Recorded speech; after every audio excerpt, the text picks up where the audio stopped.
สวัสดีทุกท่านเอามาดามเอ้ยข่าวดีเนาะนั่นนี่ยังละบ่นี่คือเท่คือเท่น้ำเป๊ปซี่ใส่ตะนูบ่นี่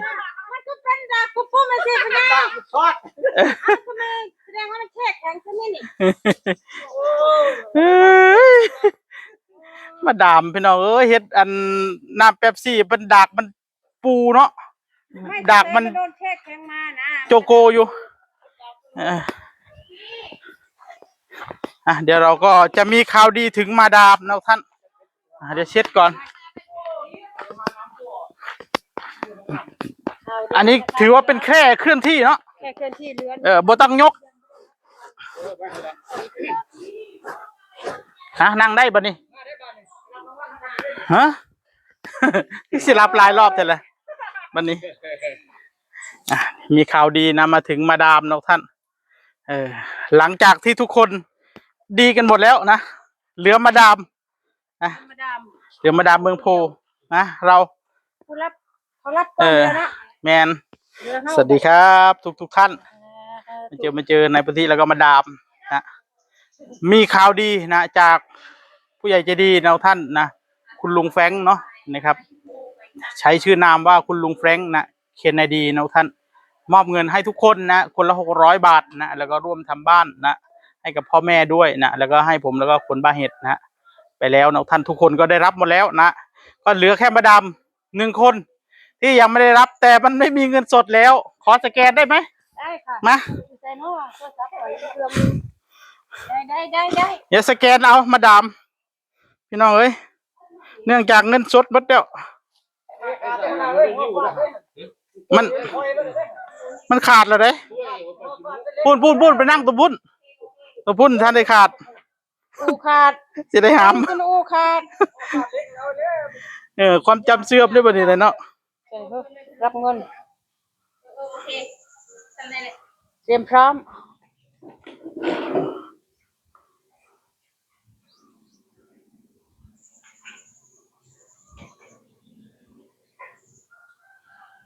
สแกนเอาพี่น้องเอ้ย600 บาท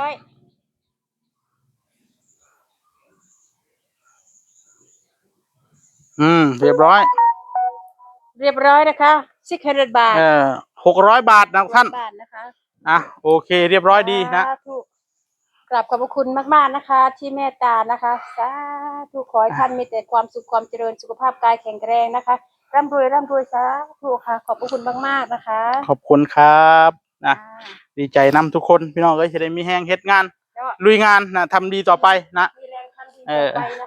ที่เหลือทุกคนก็อันนี้ได้รับเมื่อวานกับตะเป็ดนะส่วนที่เหลือผู้ใดมากอะให้ทยอยให้ไปแล้วตะหนูใส่แล้วบ่หรือเข้าบัญชีเรียบร้อยยังไม่ใช่ได้ข่าวว่าตะหนูนี่ได้เงินเท่าไหร่แกจะเก็บหมดเลย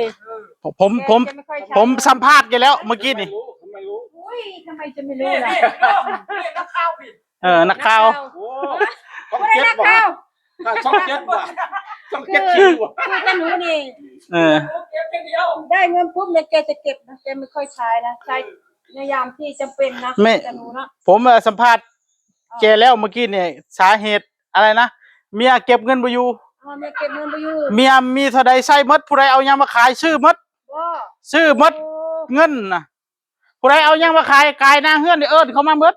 คันมีเงินน่ะเป็นเท่านั้นจะซ้ำบ่ตะหนูนี่เราขายบวยเนาะขายบวยเนี่ยบาดนี้ก็เลยว่าเอาตะหนูคือบ่ให้เมียเก็บเงินน่ะ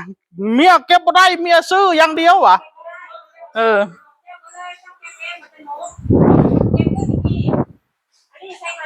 เป็นบางส่วนเข้าธนาคารบ่หรือว่าอันนี้ใช้โซ่เป็นบางส่วนนี่ส่วนนึงอันนี้น้องนั่นน้องนี่น้องคุณบ่เมียว่าในใดนะเงินฝากมึงน่ะกินบ่ได้ดอกเอามาให้กูนี่กูกินวะเอาฝากไว้ในธนาคารมันกินยังบ่ได้ดอกธนาคารนะฝากได้น่ะดีแล้วบางส่วนเวลาเขาเป็นยังอัน